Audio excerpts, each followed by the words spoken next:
होगा हम थोड़ी चर्चा इस बात के लिए फिर से करेंगे कि जो लोग भी कह रहे थे कि आरएलएसपी को इन्होंने जिंदा रखा है, लोग झूठ बोल रहे थे, उपेंद्र कुशवाहा की छवि को बदनाम करने के लिए कर रहे थे। आरएलएसपी का मर्जर उसी वक्त हो गया और बाकायदा हम लोगों ने उस वक्त बैठक करके प्रस्ताव लेकर के इलेक्शन कमीशन को सुपुर्द कर दिया।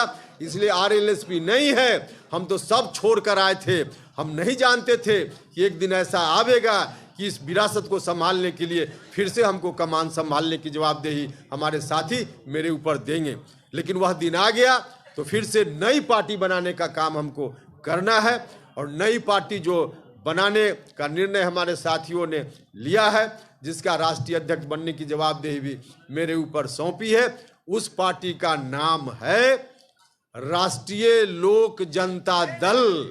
राष्ट्रीय लोक जनता दल, राष्ट्रीय लोक जनता दल। बल्कि स्वयं नीतीश कुमार जी ने सार्वजनिक रूप से यह कहना शुरू किया कि हम अब आगे बिहार का दायित्व राष्ट्रीय जनता दल के नेता के ऊपर सौंपना चाहते हैं। उन्होंने घोषणा कर दी हर तरह से बिहार का अगला मुख्यमंत्री कौन, तो सीधे उन्होंने राष्ट्रीय जनता दल के किसी एक व्यक्ति का नाम लिया। जब ऐसी स्थिति आई तभी से लोगों के मन में चिंता की शुरुआत हुई, जिसकी चर्चा हमने की कि पार्टी के साथी, आम जनता, सब लोगों के मन में यह चिंता आ गई कि आखिर आगे क्या होगा बिहार का।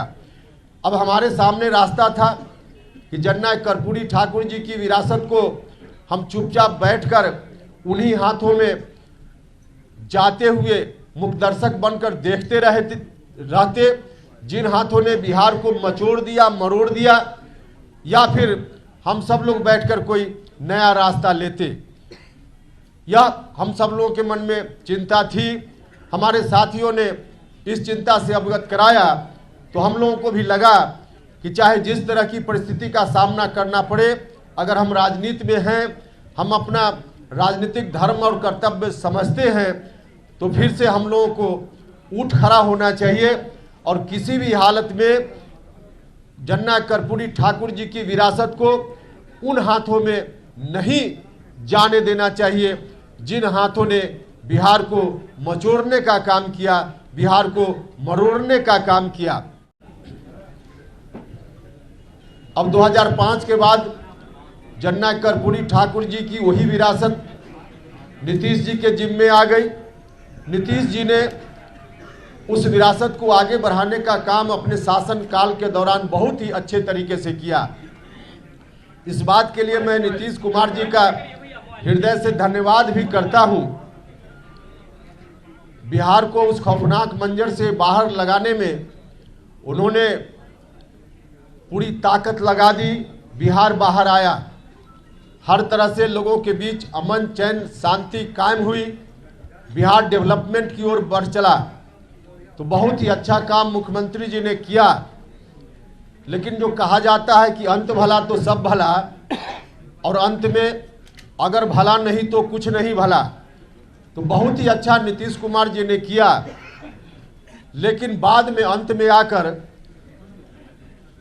अंत भला तो सब भला नहीं हुआ, अंत बुरा हो गया। नतीजा, कहावत दूसरे रूप में परिवर्तित हो गई, अंत बुरा तो सब बुरा। बहुत अच्छा नीतीश जी ने किया, लेकिन अंत में आज जिस ओर नीतीश कुमार जी चल पड़े हैं वह बहुत ही बुरा है, न सिर्फ नीतीश जी के लिए बल्कि बिहार की जनता के लिए, जनता दल यूनाइटेड के लिए, पार्टी के साथियों के लिए, सब के लिए। –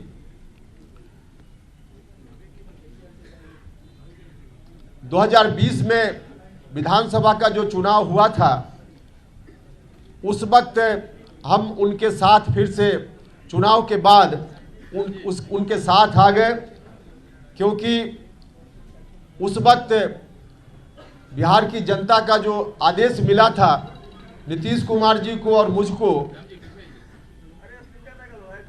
उस आदेश को देखते हुए मुझको लगा कि हम लोग आपस में बटे रहेंगे तो फिर से बिहार में पुरानी स्थिति नया निर्णय लेने की परिस्थिति क्यों पैदा हुई। लगभग 2 साल पहले हम जनता दल यूनाइटेड में आए, तब एक विशेष परिस्थिति राज्य के सामने थी।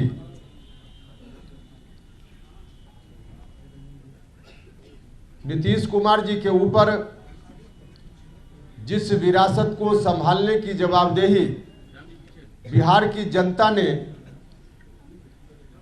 2005 में मुकम्मल तौर पे दी, उसके पहले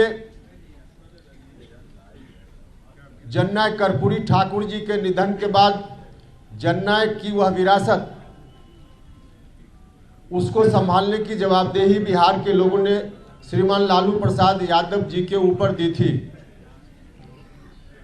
लालू जी को बहुत बड़ा समर्थन मिला, उस विरासत को संभालने की जवाबदेही उनके ऊपर आई, जनता ने उसके अनुकूल उनको ताकत भी दी, सत्ता में आए। लेकिन कुछ ही दिनों के बाद शुरुआती दौर में तो निश्चित रूप से लालू जी ने भी जनता की भावना का ख्याल रखा और जननायक कर्पूरी ठाकुर जी की जो विरासत उनके हाथ में गई थी उसके अनुरूप कुछ कदम उठाए। लेकिन बाद के दिनों में उनमें भटकाव आ गया। जितना बड़ा समर्थन उनको जनता का मिला था, उस समर्थन का इस्तेमाल 2 तरीके से किया जा सकता था।